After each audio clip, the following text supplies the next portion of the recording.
Are you in the market for a new RV but not sure what to buy with all the options that are out there? Or maybe you already bought your first home away from home on wheels and it's starting to fall apart quicker than your first marriage. They promised you the dream, but now they're collecting dust. 18 brand new RVs sitting on dealer lots, untouched, unsold, and you probably walk right past them. For months, these rigs have been polished, priced, and promoted. The Winnebago Vista, the Jayco Greyhawk, the Keystone Passport. But today, dealers are slashing prices just to make them move. And here's the truth. Nobody wants to admit. These aren't just slow sellers. They're warning signs. So, why won't families touch them? What fatal flaws keep buyers walking away? And which models flip from avoid at all costs to steal of the century if you negotiate right? Stick around, because the last RV on this list might be the smartest buy you never considered. Gulfstream BT Cruiser. Step into the conversation about compact motorhomes, and you will inevitably encounter the Gulfstream BT Cruiser, a model that often sparks mixed reactions on dealer lots.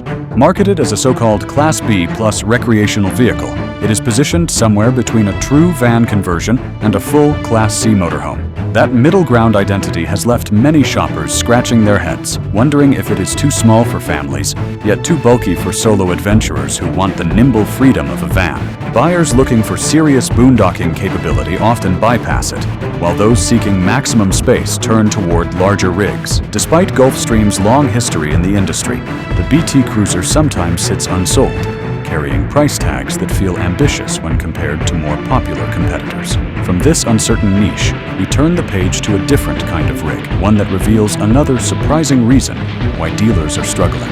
Thor Motor Coach Windsport. In the crowded arena of mid-tier Class A recreational vehicles, the Thor Motor Coach Windsport often finds itself stranded between two worlds.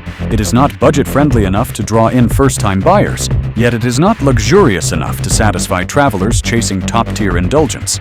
This leaves it in a no-man's land, where potential owners frequently compare its price tag to models offering either deeper discounts or more prestige features. Shoppers see a coach that promises versatility, but reality reveals dated interior choices, handling that can feel heavy on the highway, and fuel costs that discourage long road adventures. Dealers are burdened with extended inventory times as customers turn to alternatives that either save them thousands or give them more status. The Windsport's challenge highlights the danger of living in the middle. As we roll forward, the next entry proves that being too ordinary can be just as risky. Winnebago Fuse. Among discontinued motorhomes, the Winnebago Fuse stands out as a cautionary tale of timing and execution. Built on the Ford Transit diesel chassis, it promised efficiency, European styling, and a nimble driving experience compared to bulky Class C competitors. Yet despite those selling points, the Fuse never gained the traction Winnebago hoped for. Buyers found the interior layouts narrow, the storage limited, and the price uncomfortably close to larger coaches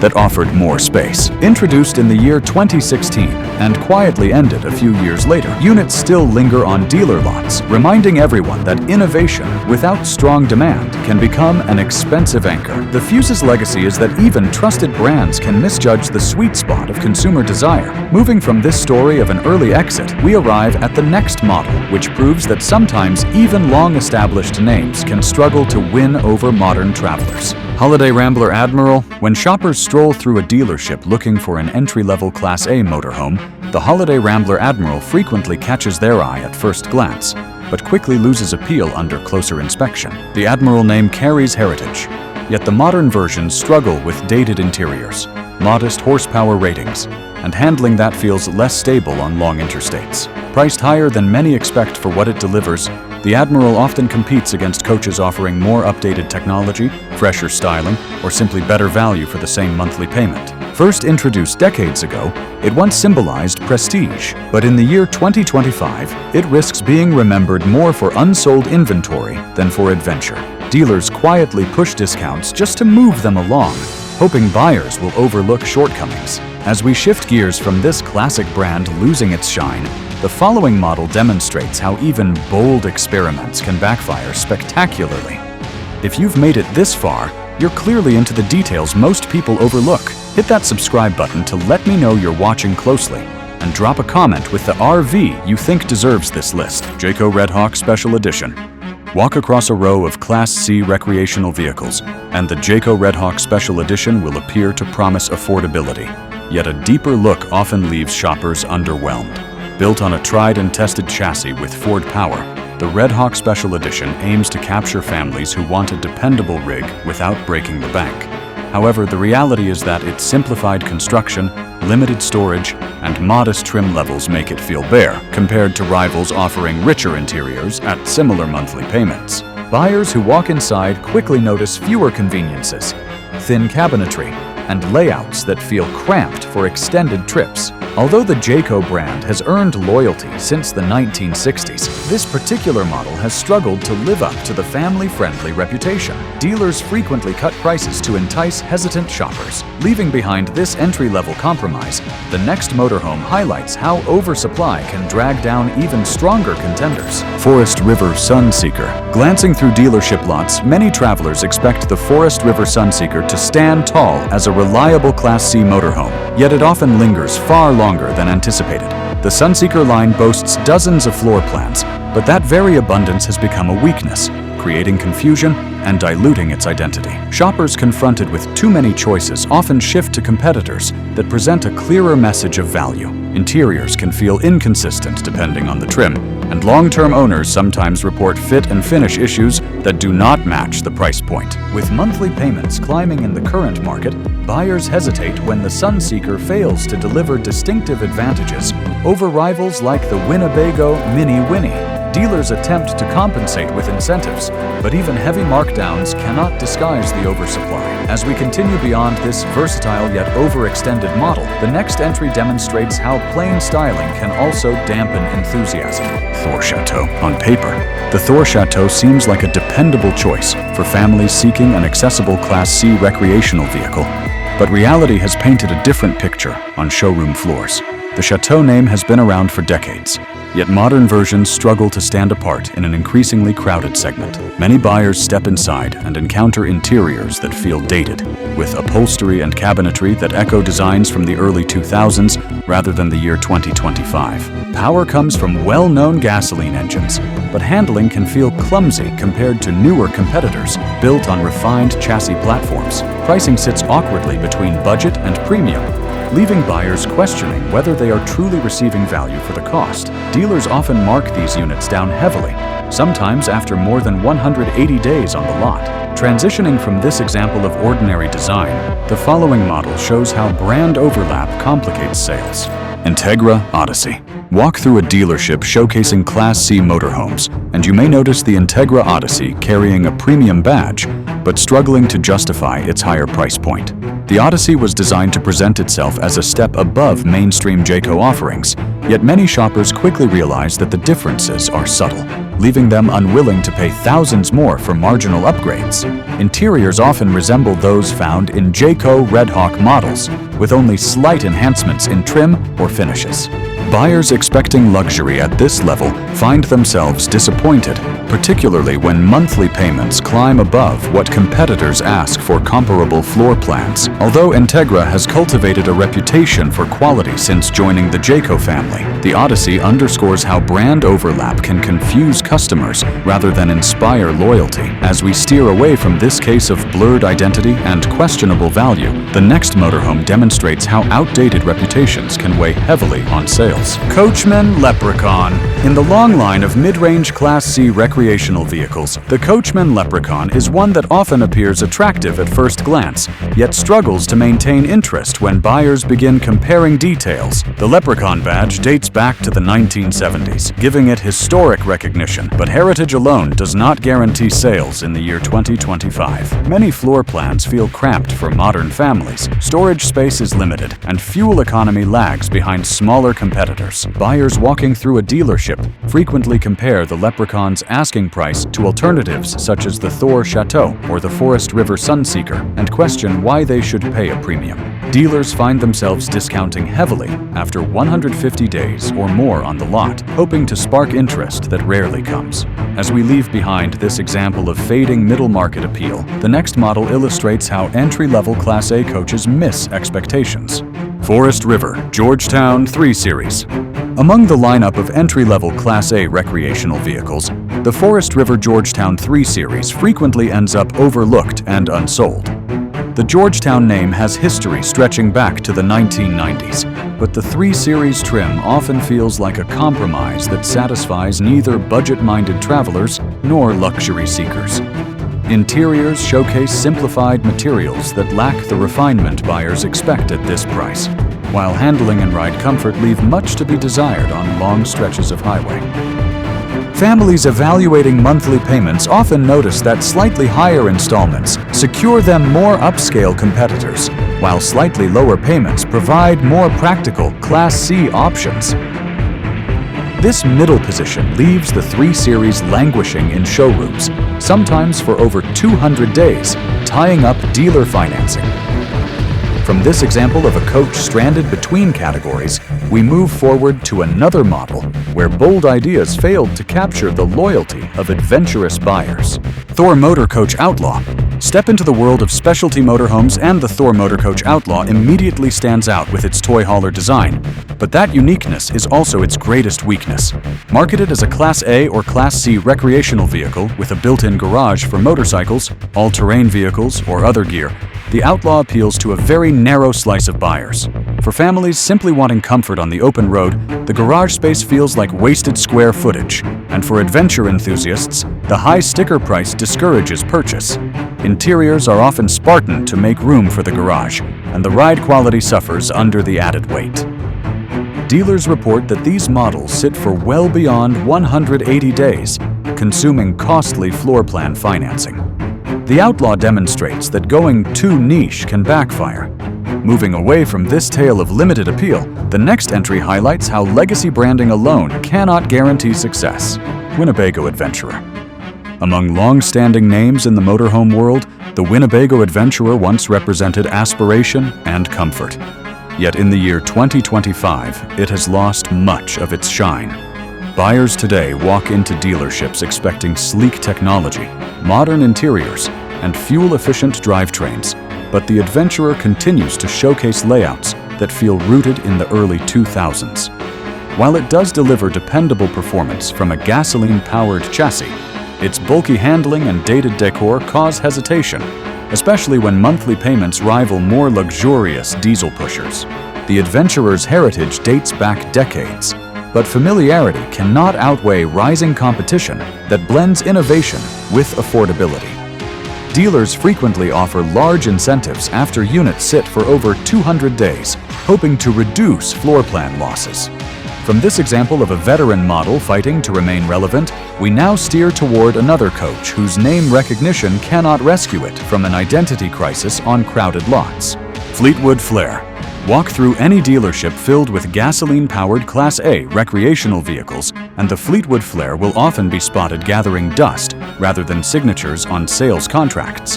The Flair is pitched as an affordable entry into the Class A lifestyle, yet many buyers quickly discover its limitations. Interiors feel reminiscent of the late 1990s, with modest materials and layouts that do not inspire excitement. Driving dynamics can be heavy and unwieldy on long interstates, while fuel efficiency remains disappointing compared to smaller rigs. Compounding these concerns, pricing has crept upward, so monthly payments now overlap with better-equipped competitors, leaving the Flair stranded in a forgettable middle ground. Dealers are forced to slash prices after more than 170 days of inventory age, hoping to spark interest that rarely arrives. Leaving behind this once proud nameplate, the next chapter reveals how upscale branding on a compact chassis can struggle to resonate. Coachmen Beyond. Step into the compact van-based recreational vehicle segment, and the Coachmen Beyond immediately illustrates the challenges of balancing premium pricing with practical expectations. Built on the Ford Transit chassis, the Beyond offers refined interiors, sleek cabinetry, and upscale finishes intended to capture well-heeled travelers seeking Class B comfort. However, its cost often exceeds $150,000, pushing potential buyers to instead consider larger Class C coaches that deliver more living space for similar monthly payments. The Beyond storage limitations and tighter floor plans further weaken its case for families or long-distance adventurers who require versatility. Dealers frequently find these units sitting for over 180 days, consuming interest charges while shoppers choose less expensive camper vans. The Coachman Beyond proves that elegance alone cannot guarantee movement off the lot. Turning from this tale of premium pricing pitfalls, we now examine another model where positioning between classes created confusion. Jayco Elante. In the world of entry-level Class A recreational vehicles, the Jayco Elante often struggles to convince buyers that it delivers enough value for its asking price. The Elante name was introduced in the year 2015 as a way to draw newcomers into the larger motorhome lifestyle, yet in practice it frequently falls short of expectations. Interiors lean toward simplicity, with materials that feel plain compared to similarly priced competitors, and highway handling can feel less stable on long journeys. Many families considering an Elante ultimately realize that slightly larger monthly payments secure them a Winnebago Adventurer or even a used diesel pusher, offering more comfort. Dealers report that Elante units can remain unsold for well over 160 days, piling up financing costs. The Jayco Elante shows how an entry-level Class A can miss its mark. From this tale of underwhelming design, we now pivot toward a hybrid experiment. You've seen how easily the wrong RV can drain your wallet, and the right one can change everything. Subscribe right now so you never miss another breakdown like this. Future lists might reveal the exact deal you've been waiting for, and you don't want silence instead. Forest River Rockwood Roo. Among hybrid travel trailers, the Forest River Rockwood Roo stands as a creative concept that often fails to deliver on buyer expectations. The Roo combines hard-sided walls with canvas pop-out sleeping sections, aiming to offer both lightweight towing and expanded space at the campsite. However, potential owners quickly notice drawbacks. The canvas ends are prone to temperature swings, noise, and moisture, leaving families uneasy about durability and long-term comfort. While the idea promises flexibility, many shoppers prefer fully enclosed travel trailers that feel more secure against weather and wildlife. Pricing has crept close to larger conventional trailers, making the Roo seem less of a bargain than originally intended. Dealers frequently hold inventory for more than 170 days, forced to cut margins deeply. The Rockwood Roo demonstrates how half measures rarely satisfy. Moving beyond this hybrid compromise, the next model reveals how an unusual classification confused the marketplace. Thor Motor Coach Axis. Unlike most Class A recreational vehicles, the Thor Motor Coach Axis is marketed as a so-called recreational utility vehicle, a category meant to blend the drivability of a van with the space of a coach. While the idea sounds innovative, the execution leaves many buyers unsatisfied. The Axis is smaller than traditional Class A models, yet it carries a price tag that frequently matches or exceeds more spacious alternatives. Interiors are functional, but lack the upscale finishes travelers expect when monthly payments approach premium levels. Handling is more nimble than larger rigs, though the ride can feel unsettled on long highways, undermining confidence for extended road trips. With its identity trapped between a Class C and a full Class A, the Axis sits awkwardly on dealer lots for over 180 days. Leaving behind this confused experiment, the countdown now approaches the final entry, a compact coach that misses its audience entirely. Winnebago Solis Pocket. At the very top of the list sits the Winnebago Solis Pocket, a compact Class B motorhome that attempts to serve as an entry-level van for adventurous travelers, but often ends up overlooked. Built on the Ram Pro Master chassis, the Solis Pocket offers simple sleeping arrangements, a small galley, and a basic portable toilet setup. While the design appeals to minimalists, many shoppers feel it lacks the amenities required for long journeys, such as a dedicated bathroom, ample storage, and comfortable seating for extended travel. The price, which often exceeds $90,000, causes hesitation when larger Class C motorhomes can be purchased for a similar monthly payment. Dealers report these units sitting unsold for more than 160 days as buyers gravitate toward more versatile options. Closing the countdown with this modest van, we see how aiming too small can leave a model stranded in a demanding marketplace. And that wraps up our list of 18 RVS dealers can't move off their lots. Some you expected, others probably shocked you, but all of them prove one thing. Knowledge is power when you're negotiating. If you learned something new, smash that like button, leave a comment with the RV deal you're hunting for, and make sure to subscribe right now, because more eye-opening stories about dealer secrets and hidden bargains are coming your way soon.